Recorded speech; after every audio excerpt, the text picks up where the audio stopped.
श्री शिवाय नमस्तुभ्यम। हर हर महादेव। दोस्तों, पूज्य गुरुजी ने अभी अपनी कल की शिव महापुराण की कथा मैं मंगलवार के दिन किया जाने वाला 11 गेहूं के दाने का एक ऐसा विशेष उपाय बताया है जो उन्होंने आज तक अपनी किसी भी कथा में नहीं बताया है। पूज्य गुरुजी ने कहा कि जब आपके हाथ तंग चल रहे हो, जब रुपये पैसे कहीं से प्राप्त ही ना हो पा रहे हो, जीवन में चारों तरफ से सिर्फ और सिर्फ परेशानियां आ गई हो, उनसे बाहर निकलने का कोई रास्ता ना दिखाई दे रहा हो, तो 15 अप्रैल 2025 मंगलवार के दिन कर लेना 11 गेहूं के दाने वाला यह उपाय होगी। हर मनोकामना पूरी मिलेगी, सभी दोषों से मुक्ति, इतना धन आएगा कि संभाले नहीं संभलेगा। माता लक्ष्मी जी और महादेव जी के आशीर्वाद से पूरे साल धन बरसता रहेगा। दोस्तों, जैसा कि आप सभी लोग जानते हैं कि 15 अप्रैल 2025 यानी मंगलवार को पड़ रही है वैशाख महीने की तृतीया तिथि। और दोस्तों, यह वह तिथि है जो वैशाख महीने में पड़ने वाली सबसे बड़ी और वैशाख महीने की पहली तृतीया तिथि है, क्योंकि यह मंगलवार के दिन पड़ रही है और हमारे हिंदू धर्म में इसका बहुत ही बड़ा और विशेष महत्व होता है। पूज्य गुरु जी ने कहा है कि अगर कभी भी मौका लग जाए और वैशाख महीने की तृतीया तिथि मंगलवार को पड़ जाए तो आप लोगों को सिर्फ और सिर्फ 11 गेहूं के दाने वाला उपाय तो अवश्य ही करना चाहिए, क्योंकि इन दोनों तिथियों का संयोग बहुत ही कम आता है। इसी के साथ दोस्तों, गुरुजी ने कहा है कि जब भी वैशाख महीने की तृतीया तिथि पड़े तो आप लोगों को सिर्फ और सिर्फ 11 गेहूं के दाने वाला उपाय तो अवश्य करना चाहिए। यह उपाय इतना खास है कि अगर आपने सही मुहूर्त पर सही क्रिया अनुसार 11 गेहूं के दाने वाला उपाय कर लिया, जो प्राचीन काल के समय का महाउपाय है, तो मान के चलिए दोस्तों, महादेव जी के आशीर्वाद से आपके जीवन का कितना ही बड़ा दुख हो, उससे आपको मुक्ति मिल जाएगी। आपकी कोई भी मनोकामना हो, मान लीजिए आप नौकरी की तैयारी कर रहे थे तो आपकी नौकरी लग जाएगी, आपका बंद पड़ा व्यापार चल पड़ेगा। और दोस्तों, आप जिस बीमारी से आप बहुत दिनों से परेशान थे, उस बीमारी से आपको मुक्ति मिल जाएगी। आपके जीवन में धन आना शुरू हो जाएगा, आपके जीवन में धन आने के नए नए रास्ते खुल जाएंगे। और मान के चलिए दोस्तों, फिर आपको किसी भी प्रकार की परेशानी का सामना नहीं करना पड़ेगा। इसीलिए दोस्तों, 15 अप्रैल मंगलवार के दिन आप लोगों को इस वाले उपाय को जरूर कर लेना है। भले ही आपने पूरे साल भर इस उपाय को ना किया हो, पर अगर आपने इस वैशाख महीने में पड़ने वाली तृतीया के दिन अगर इस वाले उपाय को कर लिया तो आपको इस उपाय को करने का वह फल मिलेगा जिसकी आपने कभी कल्पना भी नहीं करी होगी। इसीलिए आप लोग इस गेहूं वाले उपाय को एक बार जरूर कर लेना, ताकि आप लोगों के हाथ से यह मौका न जा सके और आपको इस उपाय को करने का फल मिल सके। दोस्तों, यह उपाय पंडित जी ने अपनी अभी की ही शिव महापुराण की कथा में बताया है, जो इस उपाय को आज हम आपको बहुत अच्छे से समझाने वाले हैं। इस वीडियो को देखने के बाद इस उपाय को समझने के लिए आपको कोई और वीडियो को देखने की जरूरत नहीं पड़ेगी। तो दोस्तों, इस उपाय को आपको कैसे करना है, कब करना है, कहां पर करना है और उपाय को करते समय आपको किन किन गलतियों को नहीं करना है और आपको किन किन बातों का ध्यान रखना है, ये सारी जानकारी हम आपको इस वीडियो में देंगे। तो चलिए भक्तों, उपायों को शुरू करते हैं। अगर आप भी चाहते हैं कि महादेव जी का आशीर्वाद आप पर सदैव बना रहे तो वीडियो को लाइक करें, चैनल को सब्सक्राइब करें और कमेंट बॉक्स में हर हर महादेव जरूर लिखें। और अपने फायदे के लिए, गरीबी दूर करने के लिए इस वीडियो को पूरा देख कर जाना। यदि आज आपने वीडियो को बीच बीच में से देखा, काट काट कर देखा, तो जीवन में आपको कभी सफलता हासिल भी नहीं होगी। देखिए दोस्तों, यह 15 अप्रैल मंगलवार तृतीया का दिन यह इतना खास होता है, इतना महत्वपूर्ण होता है। देखा गया है कभी कभी बड़े बड़े पूजा पाठ अनुष्ठान से जो मनोकामना पूर्ण नहीं होते, वह 15 अप्रैल मंगलवार के दिन एक छोटे से उपाय करने से ही आपकी मनोकामना पूर्ण हो जाती है। अब हम समझते हैं इस वाले उपाय को हमें करना किस समय है। इस 11 गेहूं के दाने वाले उपाय को हमें वैशाख महीने के मंगलवार के दिन करना किस समय है। तो देखिए, इस उपाय को करने का जो समय है वह सुबह का समय है और शाम का समय भी है। अब देखिए, यहां पर हम मुख्य रूप से सुबह का समय नहीं बोलेंगे, क्योंकि 15 अप्रैल मंगलवार तृतीया का दिन है और इस दिन प्रदोष काल के समय का बहुत महत्व होता है। बाकी अगर सुबह के समय भी करेंगे तो भी अच्छा होगा, उसमें कोई भी दिक्कत वाली बात नहीं है। तो चलिए जानते हैं इस विशेष उपाय के बारे में। लेकिन उससे पहले एक प्रार्थना, अगर आप इस चैनल पर नए हैं तो आप इस वीडियो को लाइक करें, चैनल को सब्सक्राइब करें और कमेंट बॉक्स में आप अपनी राशि या अपना नाम जरूर डाल दें, क्योंकि हम राशि से जुड़ा भाग्य भी बताते हैं और भाग्य में चल रही परेशानियों को दूर करने के लिए वह आसान से आसान उपाय भी बताते हैं। तो चलिए अब हम अपने सबसे पहले उपाय की बात कर लेते हैं। देखो, गुरुजी ने कहा है कि अगर मंगलवार के दिन तृतीया तिथि पड़ जाए तो इस दिन आपको 11 गेहूं के दाने वाला उपाय तो अवश्य ही करना चाहिए। देखो, यह उपाय, यदि आपके जीवन में कर्जा बहुत अधिक है, आपके जीवन में संकट बहुत अधिक रहते हैं, आपके ऊपर बहुत अधिक विपदा आ रही है, बार बार आपको अपने व्यापार में और अपने धन में हानि देखने को मिल रही है, यानी कि आपको प्रत्येक कार्य में हानि हो रही है, तो आपको यह उपाय करना चाहिए। देखिए, इस उपाय के लिए आपको 11 गेहूं के दाने आपको लेने हैं। ठीक है, 11 दाने लेने के बाद में आपको जरूरत होगी चावल के दानों की। 11 चावल के दाने और 11 गेहूं के दाने, और चावल के दाने खंडित नहीं होने चाहिए। अब आप कहोगे भैया गेहूं कहां से लेने हैं? देखो, आपको किसी भी किराना स्टोर पर गेहूं के दाने आपको आसानी से मिल जाएंगे, जाकर ले लेना, ठीक है ना। 11 गेहूं 11 चावल के दाने लेने हैं। साथ ही साथ आपको एक तांबे का लोटा लेना है और उस तांबे के लोटे में आपको जल भरना है। जल आपका खुद के घर का होना चाहिए, मंदिर का नहीं होगा। अब आप ये सब सामग्री लेकर पहुंच जाओगे महादेव के शिवलिंग के पास में। शाम के टाइम पे प्रदोष काल में देखो, जब आप ये उपाय कर रहे हो तो अपना फेस रखना उत्तर दिशा नॉर्थ डायरेक्शन की तरफ। अब यहां पर जो मैं आपको क्रम बताने जा रहा हूं ना, उस मेरे क्रम को बहुत ध्यान से सुनिए। महादेव को अगर कोई सबसे प्रिय है ना, तो उनकी सबसे छोटी पुत्री, जिनका नाम है माता अशोक सुंदरी, जो आपके पास में चावल के 11 दाने हैं ना, उन चावल के 11 दानों को माता अशोक सुंदरी के स्थान पर आपको अपना नाम और गोत्र बोलते हुए समर्पित कर देने हैं, है ना। और चावल के दानों को रखने के बाद में जो आपके पास में तांबे का लोटा है ना, उस तांबे के लोटे को कहीं पे भी हम जल नहीं चढ़ेंगे। सिर्फ और सिर्फ माता पार्वती का जो हस्त कमल आपको दिख रहा है, यहीं पे गोल गोल आपको समर्पित करना है उसी जल को, और कहीं नहीं। ना तो माता अशोक सुंदरी के स्थान पर, ना तो शिवलिंग के ऊपर, सिर्फ आपको यहाँ पे गोल गोल जलाधारी पर आपको उस जल को समर्पित करना है। अब आपके पास में बचे हुए हैं 11 गेहूं के दाने, और बचे हैं उन्हीं 11 गेहूं के दाने को आपको अपनी मनोकामना, अपने विशेष कहते हुए महादेव के शिवलिंग के ऊपर अगर आप मंगलवार के दिन प्रदोष काल में समर्पित कर देते हैं, तो आपकी जो भी मनोकामनाएं होंगी, जो भी विश होंगी, महादेव पूरी जरूर करते हैं। अन्न को समर्पण करने से, उस खासकर गेहूं को समर्पण करने से हमारी इच्छाएं पूरी होती हैं। और अगर वह दिन मंगलवार तृतीया का दिन हो, तब तो इससे सुंदर संयोग कुछ भी नहीं हो सकता। आपकी इच्छाओं को पूरा करने के लिए बहुत स्पेशल, बहुत प्यारा सा उपाय आप सभी को जरूर करना है। ध्यान में रखिएगा, यह उपाय प्रदोष काल में करना है। देखो, गुरु जी ने कहा है, भगवान शिव के शिवलिंग पर 33 कोटि देवी देवताओं का वास होता है। अगर हम शिवलिंग के सामने कुछ भी उपाय करते हैं तो हमारे सभी देवी देवता हमसे खुश हो जाते हैं। यह उपाय आपको अवश्य करना है। देखो, सुबह के टाइम नहीं कर सकते, ठीक है। अब बात करते हैं अगले उपाय की। देखिए, इस उपाय के लिए आपको मात्र 1 लौंग का जोड़ा लेना है, यानी कि 2 फूल वाली लौंग लेनी है। साथ में आपको मात्र थोड़ा सा शहद लेना होगा, और इसी के साथ में आपको तांबे के पात्र के अंदर शुद्ध जल लेना होगा। अब देखिए, इन सभी सामग्रियों को लेकर के आपको भगवान शिव के मंदिर में पहुंच जाना है। देखें, ये उपाय आप सुबह से लेकर शाम तक कर सकते हैं। तो वो सबसे पहले तो आपके पास जो 2 फूल वाली लौंग हैं, उन्हें आपको शहद के अंदर अच्छे से डुबोना है, यानी कि दोनों लौंग पर आपको अच्छे से शहद का लेपन कर देना है। अब आपको जो आपके पास एक लोटा जल है, सबसे पहले तो उसे शिवलिंग पर धीरे धीरे समर्पित करना है, और श्री शिवाय नमस्तुभ्यम इस मंत्र का जाप करते हुए समर्पित कर देना है। अब आपके पास जो 2 फूल वाली लौंग है, शहद से उसे आपको शिवलिंग पर अर्पित करना है, और आपको प्रार्थना करनी है कि जीवन में जो रोग की स्थिति है वे समाप्त हो, जीवन के जो संकट और समस्याएं हैं वह सभी समाप्त हो, जीवन से जो कर्ज की समस्या है वह समाप्त हो। इस प्रकार से प्रार्थना करते हुए यह जो 2 फूल वाली लौंग ही शहद संयुक्त, इससे आपको शिवलिंग पर अर्पित कर देनी है। आपकी जो भी समस्या होगी इस मंगलवार के दिन अवश्य ही समाप्त हो जाएगी। तो इस प्रकार से आपको पहला उपाय करना है। अब हम बात कर लेते हैं दूसरे उपाय के बारे में।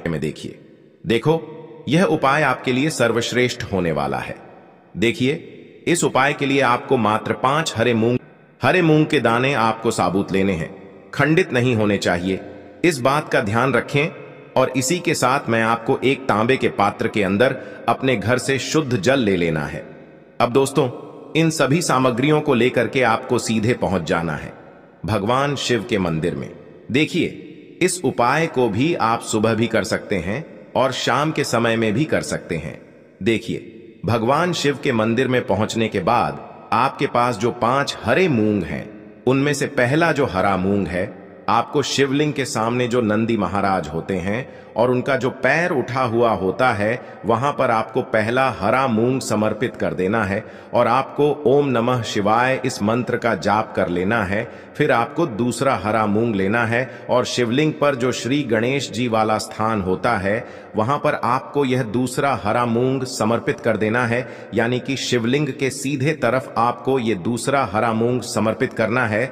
और फिर आपको ओम नम शिवाय या फिर श्री गणेशाय नम इस मंत्र का जाप कर लेना है। तीसरा हरा मूंग का दान आपको भगवान शिव की सबसे प्रिय पुत्री माता अशोक सुंदरी वाले स्थान पर समर्पित करना होगा। शिवलिंग की जो जलाधारी होती है, जहां से जल बह करके आता है, उसी जलाधारी के बीच में जो कहीं कहीं उठी हुई लाइन होती है सांप की आकृति के रूप में, वहीं पर आपको तीसरा हरा मूंग समर्पित करना है और फिर आपको ओम नमः शिवाय इस मंत्र का जाप कर लेना है। अब दोस्तों, चौथा जो हरा मूंग है उसे आपको भगवान कार्तिकेय जी का जो स्थान होता है शिवलिंग पर, वहां पर आपको ये चौथा हरा मूंग का दाना समर्पित कर देना है और आपको ओम नमः शिवाय इस मंत्र का जाप कर लेना है।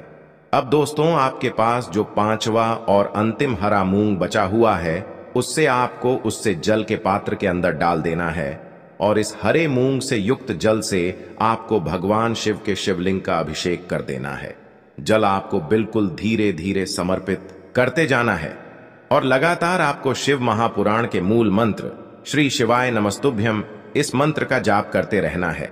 फिर आपको शिवलिंग के सामने बैठकर, यदि आप अपने बच्चों के लिए ये उपाय कर रहे हैं, यदि आप अपने बच्चों की बुद्धि ज्ञान और विवेक के लिए उपाय कर रहे हैं, तो उसके लिए आपको प्रार्थना कर लेनी है, या फिर व्यापार में वृद्धि करने के लिए ये उपाय कर रहे हैं तो उसकी कामना करते हुए आपको प्रार्थना कर लेनी है, या फिर अपनी नौकरी के लिए कर रहे हैं, या फिर अपने इंटरव्यू के लिए, या फिर धन की प्राप्ति के लिए कर रहे हैं। जिस भी कामना के लिए आप उपाय कर रहे हैं उसे परिपूर्ण करने के लिए आपको महादेव से प्रार्थना कर लेनी है और फिर आपको वापस अपने घर आ जाना है।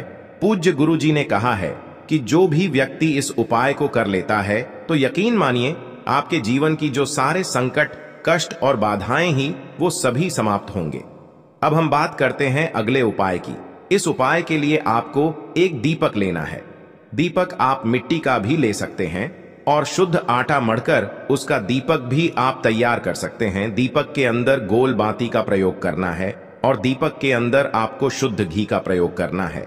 इसी के साथ में आपको मात्र एक फूल वाली लौंग लेनी होगी।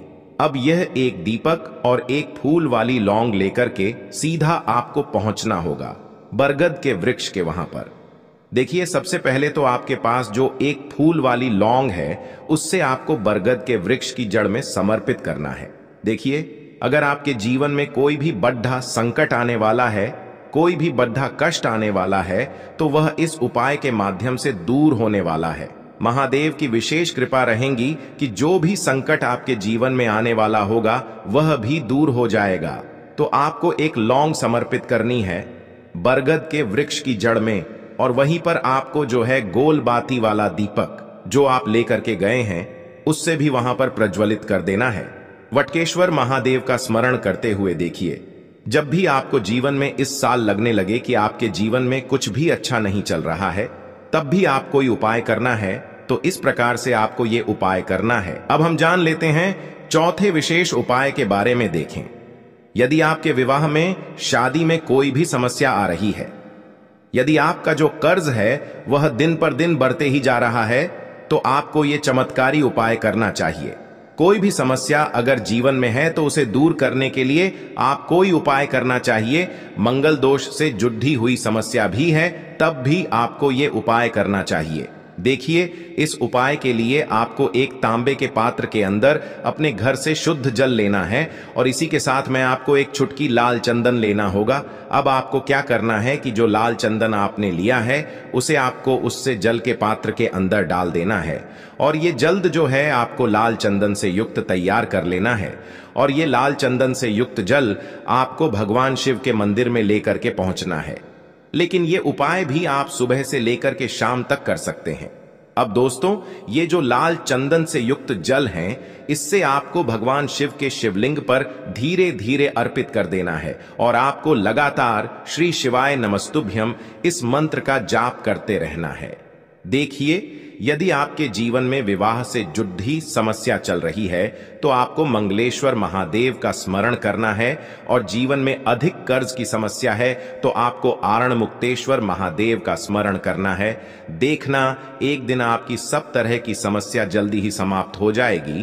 तो इस प्रकार से आपको ये चौथा उपाय करना है। अब हम जान लेते हैं अंतिम और पांचवें उपाय के बारे में। देखिए, मंगलवार का दिन है और हनुमान जी भगवान शिव के रुद्र अवतार हैं, तो यह उपाय और भी खास हो जाता है। तो ये जो उपाय है विशेषकर आपको हनुमान जी के वहां पर ही करना होगा। देखिए, जब भी आपको ऐसा लगने लगे कि आपके जीवन में जो कर्ज है वह समाप्त ही नहीं हो पा रहा है, दिन प्रतिदिन बढ़ते ही जा रहा है, कष्ट जो है वह दिन प्रतिदिन बढ़ते ही जा रहे हैं, कष्ट जो है वह समाप्त ही नहीं हो पा रही है, यानी कि जीवन में जब भी कोई विपदा आती है, संकट आता है, तो हमें संकट मोचन हनुमान जी के मंदिर में जाना चाहिए। लेकिन यह उपाय बहुत ही खास है। इस उपाय के लिए आपको एक चौमुख दीपक तैयार करना होगा। आपको एक दीपक लेना है, दीपक के अंदर 4 बातियां लगानी है। देखो, बाती के लिए आपको मोली वाला धागा आता है कलावा का, उसकी भी बना सकते हैं, या फिर आप सफेद रुई की जो बत्तियां हैं उन्हें भी बना सकते हैं। अब आपको लेना है एक कटोरी सरसों का तेल, और अब इस दीपक के अंदर या तो आपको चमेली का तेल डालना है, या फिर जो आपने एक कटोरी सरसों का तेल लिया है उसमें आपको सरसों का तेल डालना है, और इसी के साथ में आपको मात्र एक फूल वाली लौंग भी लेनी है। देखिए, अब जो ये दीपक है और लौंग है, इन दोनों का आपको हनुमान जी के मंदिर में लेकर के पहुंचना है। अब सबसे पहले तो ये जो चौमुखी दीपक है, इसे आपको हनुमान जी के सामने प्रज्वलित करना है। दीपक को प्रज्वलित करने के बाद आपको वहीं पर एक बार हनुमान चालीसा का पाठ करना है, या फिर आप आरणमोचक मंगल स्तोत्र का पाठ भी कर सकते हैं। अब आपके पास जो एक फूल वाली लोग है, उनसे आपको अपने सीधे हाथ में रखना है। आपको प्रार्थना करनी है हनुमान जी से कि जीवन की जो भी संकट है, विपदा है, वो सभी आपकी कृपा से दूर हो। और ये जो एक लौंग है, इससे भी आपको उससे चौमुखी दीपक के अंदर डाल देनी है और अपनी मनोकामना बोल देना है। गुरु जी कहते हैं कि कुछ दिनों में ही आपकी सब मनोकामना पूरी हो जाएगी। तो इस प्रकार से ये सुंदर सा और सरल सा उपाय करना है। बात कर को लेना है एक गोल बाती का दीपक। आप चाहें तो मिट्टी का ले सकते हैं, या फिर घर से शुद्ध आटा मढ़कर उसका दीपक आप तैयार कर सकते हैं। इसके बाद आपको लेना है शुद्ध गाय का घी। अगर वो नहीं है तो कोई भी देसी घी इस्तेमाल कर सकते हैं, जिससे आपको दीपक प्रज्वलित करना है। देखो, अब ये सब सामग्री लेकर आपको जाना है प्रदोष काल में आपके घर पर तुलसी जी के घेरे के पास में। देखो, ये उपाय तो आपको अवश्य करना है। देखो, वहां पहुंचकर सबसे पहले वो दीपक आपको प्रज्वलित कर देना है और ओम नमो भगवते वासुदेवाय नमः का 11 बार जाप करना है। उसके बाद आपको अपने सीधे हाथ में थोड़ी हल्दी लेकर उस दीपक में अपना नाम और गोत्र बोलते हुए डाल देना है। उसके बाद माता लक्ष्मी से आपको प्रार्थना करना है कि हे महालक्ष्मी, हमारी सभी दुख तकलीफों को दूर करो। हे महादेव, हमारे सब दुख कष्टों को खत्म करो। इस भावना से आपको ये उपाय करना है।